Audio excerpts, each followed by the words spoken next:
எப்படியோ அந்த சினிமாவுக்கு எங்கெங்கேயோ கஷ்டப்பட்டு என்னென்னமோ பட்டு வந்தோம். ஆனால் அந்த சினிமா என்னென்ன கொடுக்குது, எங்கே கொடுக்குது, தோண்டு விழும்போதெல்லாம் நம்மளை கைக்கு கூடுது, எந்தெந்த ஊருக்கு கூட்டு போகுது, எவ்வளோ மனிதர்களை சந்திக்க வைக்குது. நான் ஆஸ்திரேலியா போயிருந்தேன்.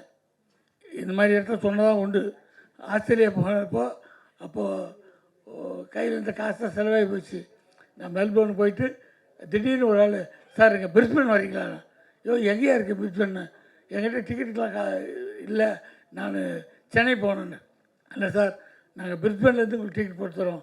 இல்லை என் காசு தான் செலவு பண்ணிட்டேன். நான் காசு தரேன் சார். காசுலாம் கொடுத்து என்னை கூப்பிட்டு போனாங்க.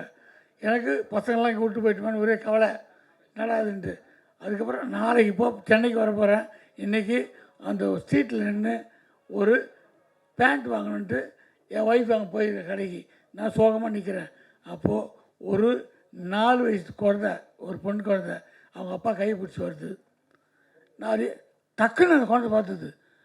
அப்பா அவர் பாண்டியராஜனே, பாண்டியராஜன் அங்கே நிற்கிறார், நான் கண்டேன் அப்பா.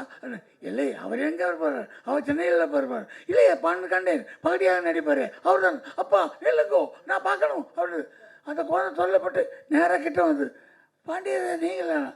ஆமாம் சார். என்ன செய்தி எல்லாம் வர்றது? இல்லை, நான் நாளைக்கு ஊருக்கு போகிறேங்க. அந்த குழந்தை அப்படியே குதிக்குது, என்னை தொட்டு பார்க்குது, சட்டை பிடிச்சிருக்குது, சிரிக்குது. இது அப்போ அவர் சொல்கிறாரு, இந்த குழந்தை இந்தியா வந்ததில்லை, இலங்கையில் பிறந்ததில்லை, இது நியூசிலாண்டில் பிறந்தது, இது லீவுக்காக ஆஸ்திரேலியா வந்திருக்குது. அதுக்கு சிடிலையும் டிவிலையும் உங்களை பார்த்துருக்கு, உங்களை பிடிக்கும் அதுக்குன்ட்டு. அப்போ அவங்க அப்பா ஒரு யூஸ் அண்ட் த்ரோ கேமரா வாங்கி என்னை அந்த குழந்தை கூட ஃபோட்டோ எடுத்துக்கிற மாதிரி இருக்குது. அந்த குழந்தை இவருக்கு எதாவது அன்பளிப்பு தரமல்லோ, அன்பளிப்பா நான் உனக்கு அன்பளிப்பு தரேன்னு அந்த குழந்தைய கட்டி பிடிச்சி கணத்தில் ஒரு முத்தம் கொடுத்தேன். அது குதித்து போகிறதுக்கே மனசு இல்லை.